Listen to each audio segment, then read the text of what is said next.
Good? Ready to go? All right, so not to bore you with another war story, but what I found is what you see in the movies is not what you get at war. Yeah, sure, there are like the bombs and the guns and the combat, that sort of thing that they do emphasize in the movies, but that's like 5%. That really is such a small portion of what actually goes on when you're at war. I mean, so there is that aspect. I was thinking, but even the responses to those things are not what you expect. It's not what they show in the war. Everybody's either terrified or they're supremely brave or something like that. But I know for myself, the first time I was in combat and I was being shot at, and I see this loud boom and see this orange streak pass in front of me, and I realize, okay, somebody's trying to kill me. My response was just anger. It was really no kidding. This is actually my thought process.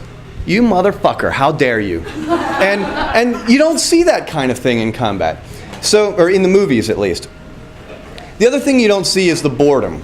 They say certain activities, I was a pilot, and they say flying is like hours of boredom punctuated by moments of sheer terror. In combat, it's more like days, weeks, months of boredom punctuated by moments of sheer terror and or excitement.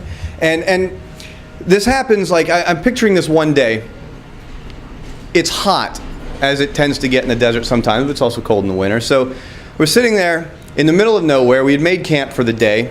We were flying at night, so in the afternoon we strung up a poncho from the tail of the helicopter. I was a helicopter pilot. And I'm sitting on a cot. We were lucky enough to have cots that day because we had met up with our ground convoys. And you're sitting there, though, and it's a sandstorm. Wind's blowing, dust is blowing in your face. I mean, it really is. The best analogy I've heard somebody make was sit there with a blow dryer in your face, with every now and then somebody throwing a handful of sand in it. And that gives you an idea of what it feels like. And you have to pass the day. And you have to wear goggles because you can't keep your eyes open because of the blowing sand and dust. You have to wear something across your face, otherwise you're breathing the sand and dust all the time. It's hot. It's overcast because of the storm, but it's sunny, so it's still hot. You put up a little shade. So you don't want to read because, you just don't want to really open your eyes even with the goggles.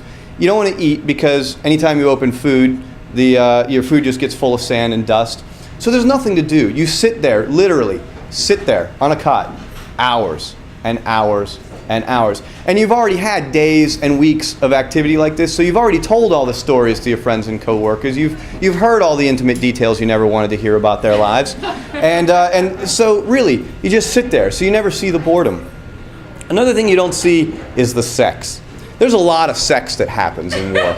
You'd be amazed. I mean, to the degree, one of our crew chiefs, or the mechanics that worked on our helicopters, we were sitting around having dinner one night, and he says, so one of the other guys, he gives me his name, says that he saw you and this girl, Taryn, getting it on up there on the scaffolding. There was this building scaffolding. They were doing some repairs at the airport, which is funny because I've never been up on that scaffolding, and I was not, in fact, sleeping with Taryn. I would have had the opportunity presented itself, but that wasn't going on. But I was really surprised to find that that was the general perception.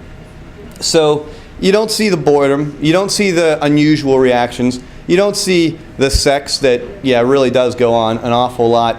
You don't see, as Laura so eloquently described, the creative solutions to the logistical problems of life. Like the slit trenches that they built when we first got there, another creative solution in addition to the homemade porta potties, where you've got, a trench where you basically straddle the trench and do what you got to do.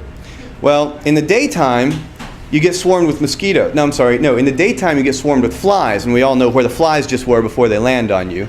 In the nighttime you get swarmed with mosquitoes where you're already taking malaria medication because they've got tons of malaria there. So it's one of those creative things that most people, the common solution after doing that for a while is you take a cardboard box, cut a hole in it, put a trash bag in it, do that, tie up the trash bag, then carry it out and drop it in the slit trench. So all these other, just creative solutions, you don't see that. So what I found more often than not is what you get in war is really not what you see in the movies. So.